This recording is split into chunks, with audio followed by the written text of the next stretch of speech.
Okay, there we go. I can see levels now. Can you hear me now?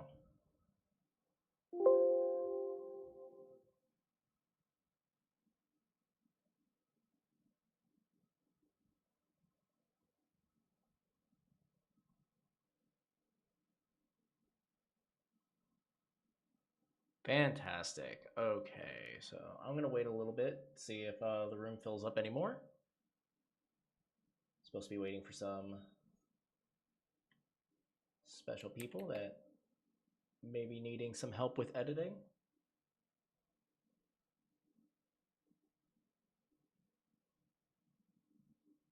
Take a look here real quick.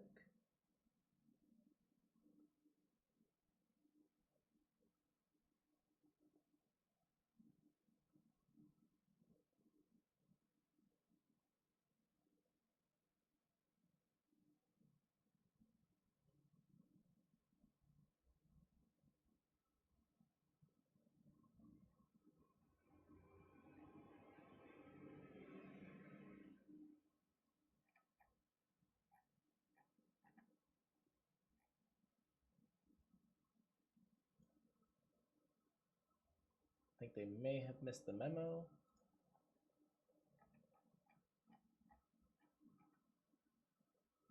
I'm gonna post up again.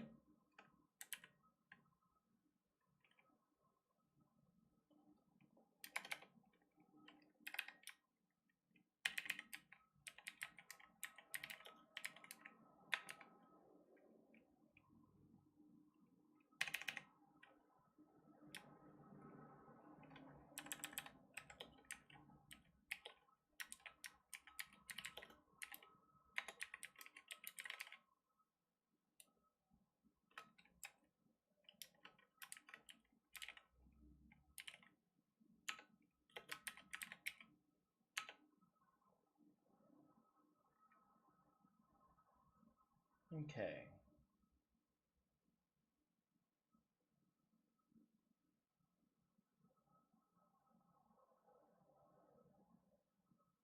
So we're gonna let that sit for a little bit. See anybody on Twitch watching? Doesn't look like it.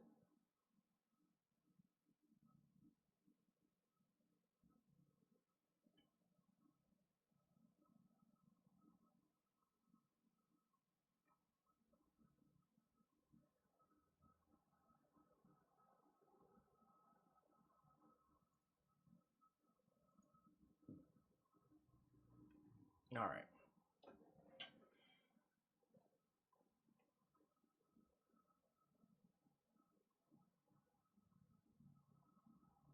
Let's see.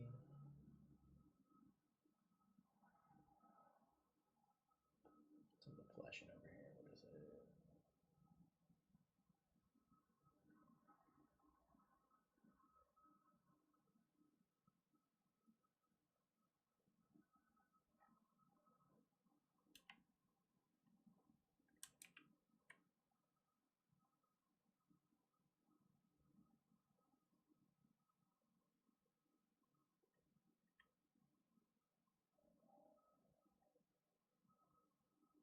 Let's see.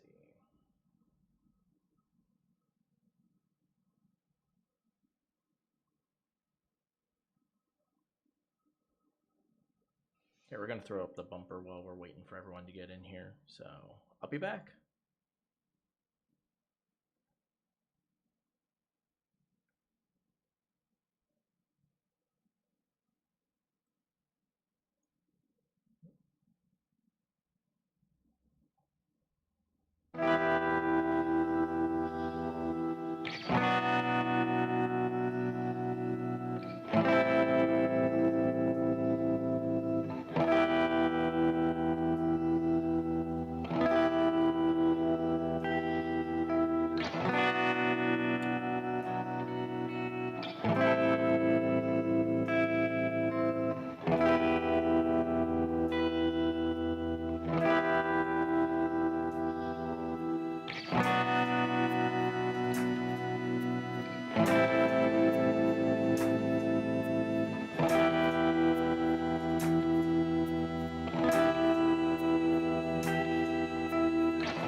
Okay.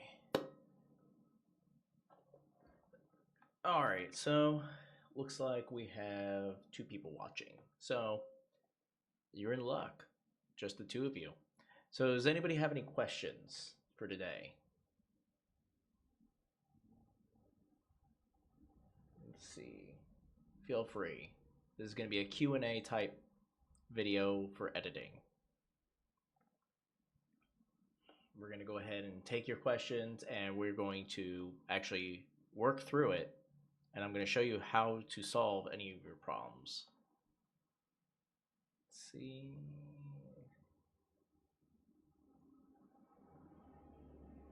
Nothing.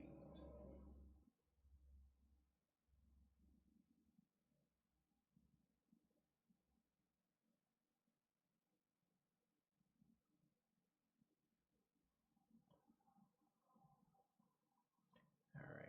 Let's see.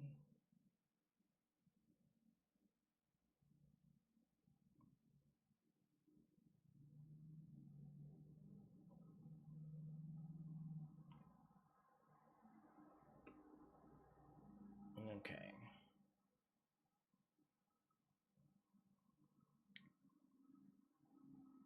So here's kind of how my timeline's looking like right now. I've been working on a feature film for quite some time, and it's been interesting, but my bins are not showing up. That's interesting. Let's go ahead and fix that real quick. Let's see. All scenes. No, I'm ruining the movie magic here, but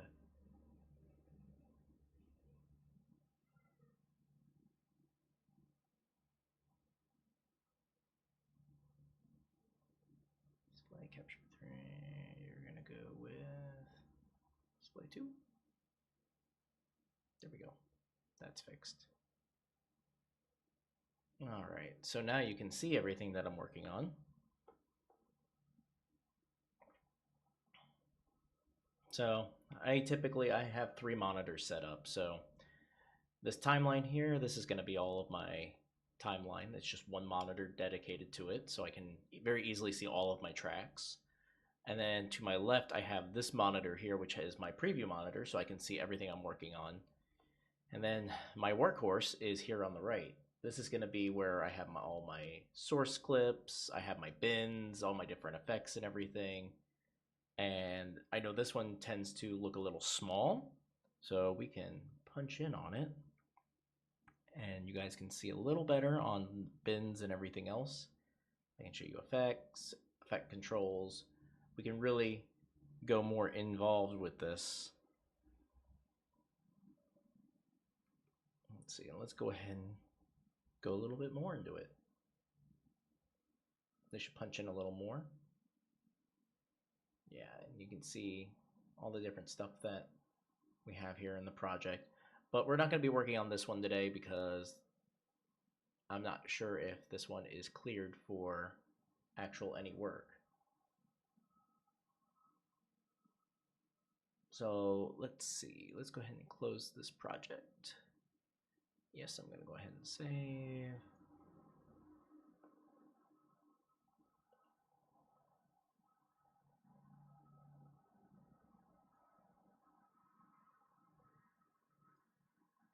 No, looks like my laptop that I'm using to monitor the stream is almost dead, but it's fine.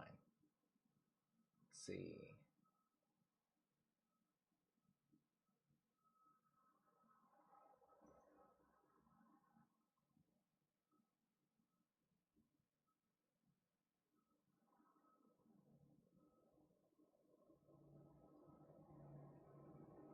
Okay.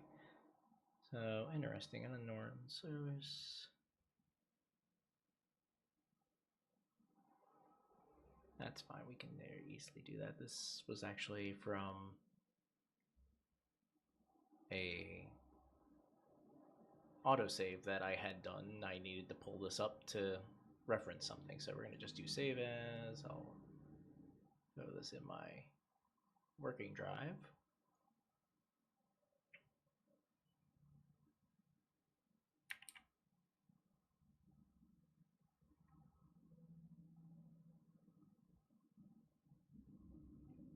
07-01. Now, here's a good little quick lesson here. I'm going to go to my timeline so you can see this. Typically, when you name something, especially if you're going to utilize date, you always want to do year, month, day. Because that way you can search it and you'll know exactly when that project was last modified. And I typically keep this for quite a while. I'll keep, unless like I do a massive change, I'll keep the 7-1 because I know, okay, I started this section of the project July 1st versus June 24th or June 20th, June 3rd, different times like that. I'm going to go ahead and save this project and close out of it. So, close project. There we go. And we'll do new project for project for stream. We'll call this one. And I'm going to just save this in project files. Lots of projects for lots of different people. All right, so quick little thing I want to talk about real quick is scratch disks. So I have on my computer, I'll show you real quick. I have lots and lots of drives, and each one of these drives serves a different purpose. So for instance, my C drive obviously is going to hold all my project file, or all my projects, or rather not my projects, but all my programs. Short term, I use this as like a subsequent drive for rendering out in case something's going on, or I just need something short term held, as opposed to putting it in, say, a download folder. Working drive, this is where I keep all my actual project files. Let's see, cache obviously is cache. This is just an external drive that I have plugged in right now. And then these grayed out ones are actually for drives that I use for ingesting footage. And I've got my rendered out drive, so I render everything out to this. And then these down here are for my server, where I hold all my different files. So typically you want to have things with Adobe Premiere going as far out as you can, because the more something is condensed into one location, the faster that drive fills up. And when that happens with Adobe Premiere, that's when you get a lot of your crashes. So a really good tip is the more drives, the better with Adobe Premiere. So that way you can have things spread out more, and then you're not having to worry about hitting that threshold of 20%, because that's what I've always found personally as a marker to know when you need to start, reallocating storage, because once you get past 20%, that's when you start getting all those crashes and everything else that people love to trash Premiere about. Don't get me wrong, I have a lot of problems with Premiere, and there's needs to be some changes with the program. But for me, I love the fact that I'm able to set up my workspace however I want that's comfortable for me. I love DaVinci Resolve and how fast it is and how great color tools are, but I hate how rigid they keep the setup. No matter what you do, it's only 2 windows, you can't move anything. They like to have it more like Final Cut Pro, where they have these menus that pop out from the sides when you click on the tabs. And for me, I don't find that nearly as effective, but I know there are editors that do like that. So right now we've got just an empty project, as you can see. And this is mostly for whatever we go to talk about today. So, we can get some random B-roll that I have, or, we can get some and download it, and we can address any issues. I can also do anything with After Effects if, there's something somebody has a question about. Let's see. Nobody else has really come in. I'm probably going to give it about 10 more minutes here. If no one comes in, we're just going to...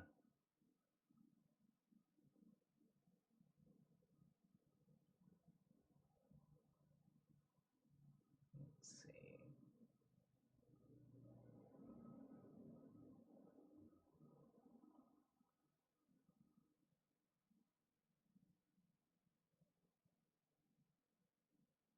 Actually, I know one cool thing I can show you guys.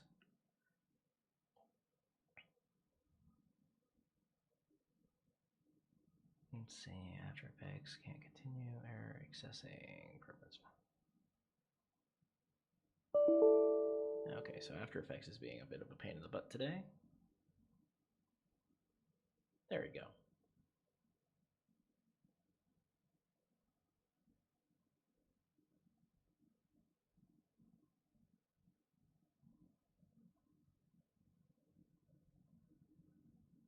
Okay, so that died.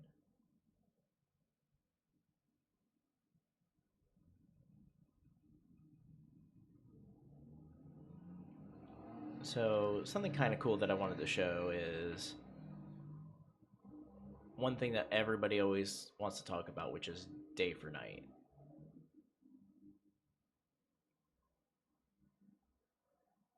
And so for the feature film that I worked on, I had to create this scene here. I'll let it render out so you can see the playback a little better.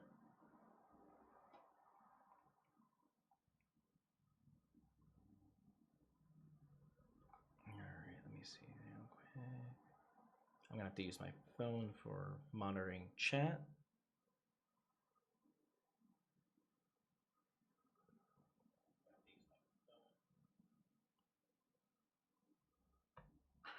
So if you see me looking down, I apologize.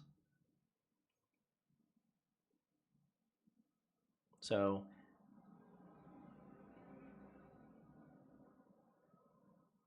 here I had this scene that we had to create, and originally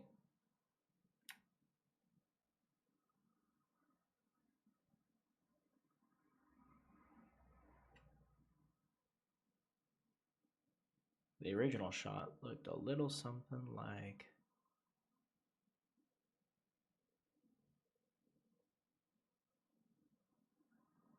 see, make sure all my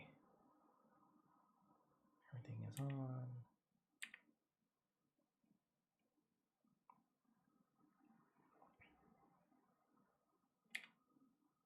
Capacity, make sure, yep. So this was the original shot. And I was asked to make this into a night shot.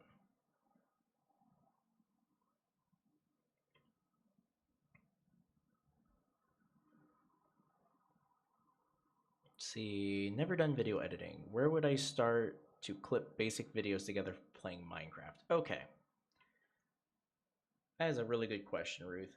So it depends on what you have available for your software. I mean, at the end of the day, the basic things of editing, and it doesn't matter what software you use, these steps are always the same.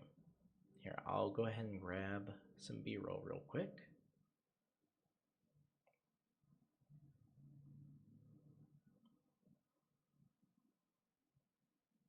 Stock footage. So I have a drive here that's full of a bunch of stock footage. And it doesn't matter what you are going to be editing, be it a Minecraft video, a feature film, you know, your YouTube video. There's some key principles that you need to know. So let's grab, let's see, this clip here. It's a very interesting clip. I think we used this for a motion graphic. So let's say, you know, we want to use this for like an intro or whatever the case. The first thing you're going to do is make an endpoint.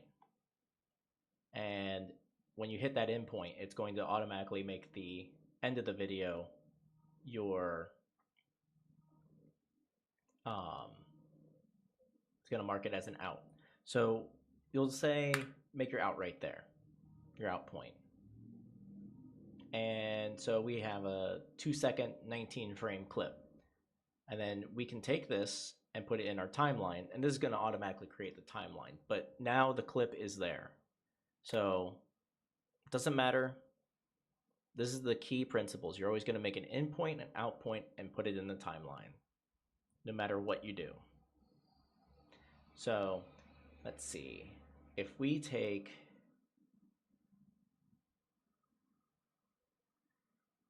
another clip, let's say this animation, some speakers.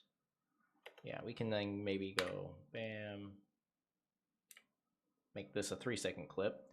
And then in Adobe Premiere, you can use the period to automatically insert the shot. Now, the thing that you have to make sure you do though is if you're wanting to say put a clip in between these two, so you have this clip play followed by this, and then let's just say there was a clip in the middle that you wanted to put. Let's see, it matches a little better. We'll do this clip here.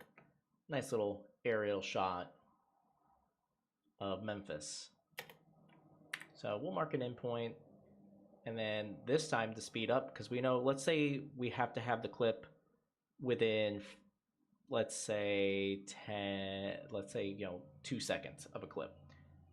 Well, if you hit plus 200 and hit enter, it's going, and then you press your out, you now have a 2-second 1-frame clip that you can put into your project.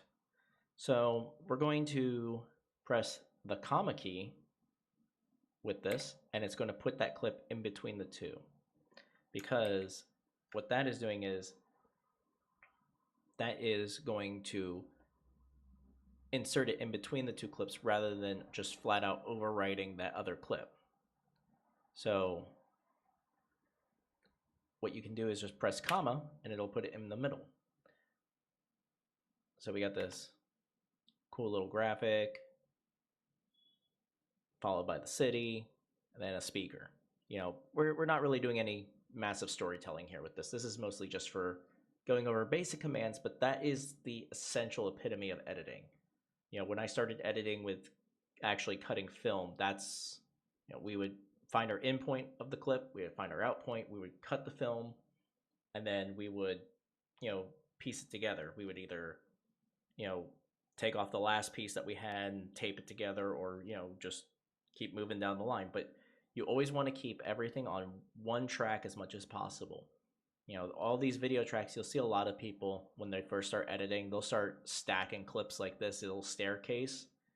But that's not what these other tracks are for. You have other tracks so that way if you're doing overlays or you're putting in text or other graphics, you can kind of categorize. So for instance, with me, all of my main footage, A-roll, B-roll, unless I need to have something on top to layer it, everything stays on just track 1.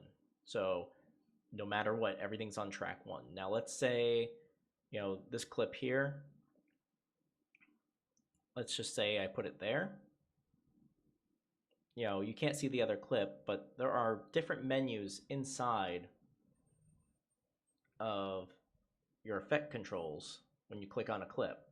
So if I go to, let's do linear dodge, you can see the city in the back of the clip now. So, if I was trying to do like an effect like that, then I would have this video clip stacked onto the other one.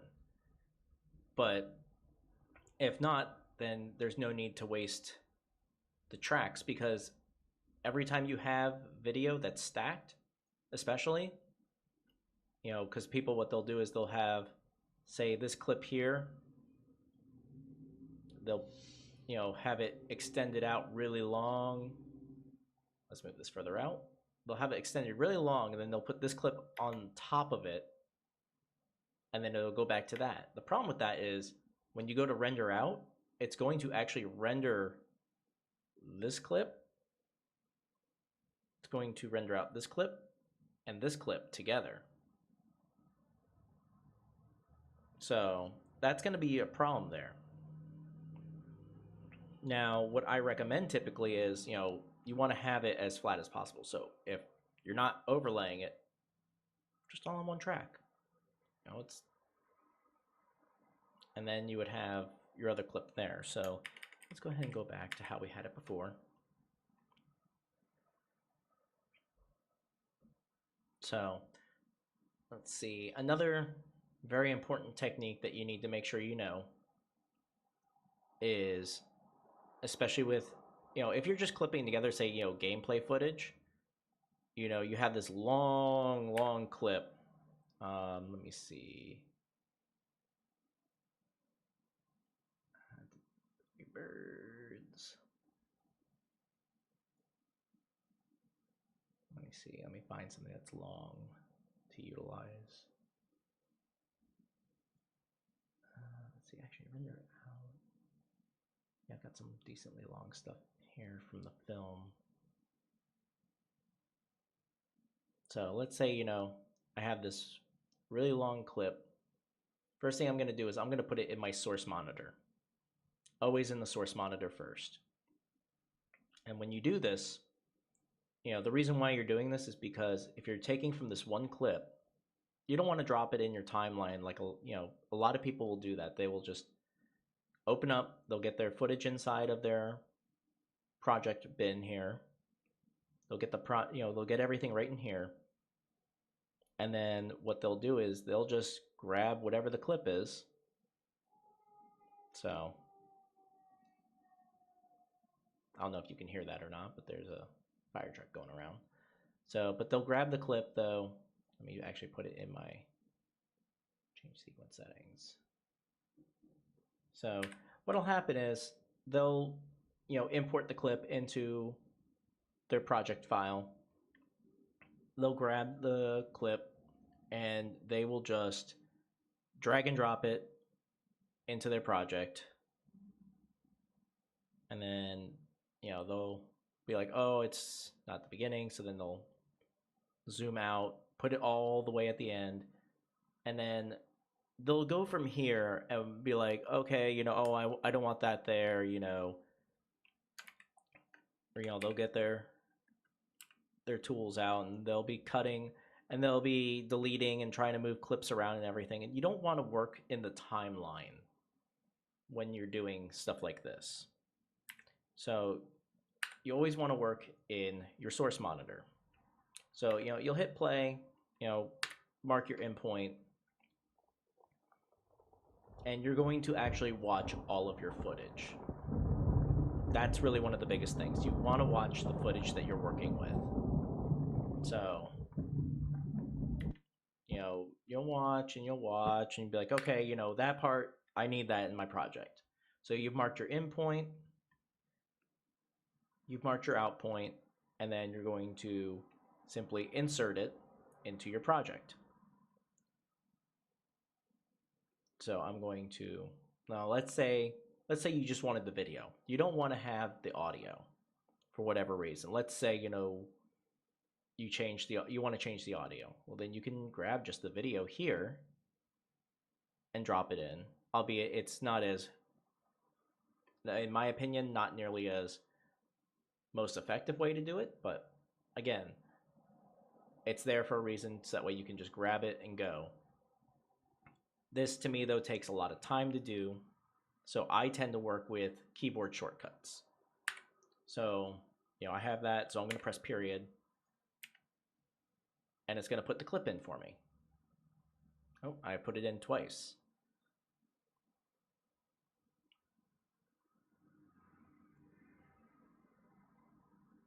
So I'm hoping that kind of answers your question on, practices for starting to edit. I mean, this will work in any editing software: Premiere, DaVinci Resolve, Final Cut Pro, Cami, whatever program you're using.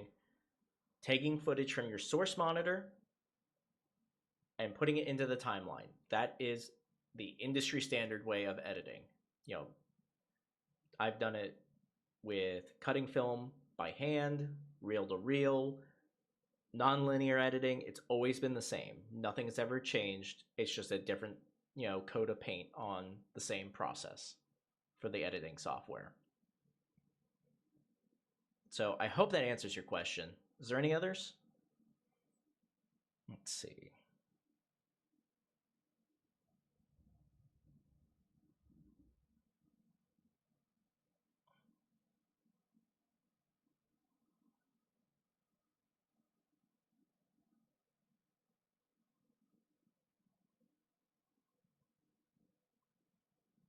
You see, oh, it sounds like it's starting to rain outside.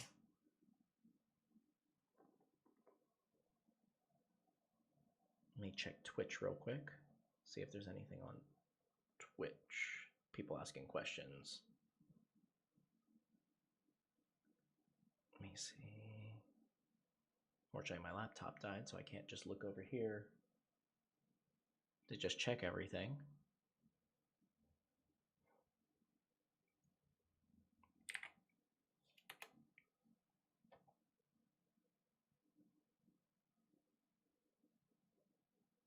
Let's see, let's go to the chat.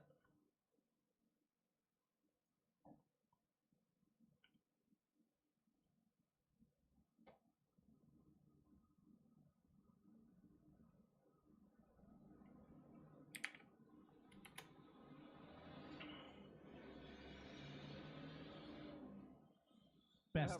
You're welcome. You're welcome, Ruth. It might be like that episode of Doug Funny when he's nervous to have the. Apologize for that. So let's see. Let's see. Mute the stream. Okay, it doesn't look like there's anything here, so good to know. All right.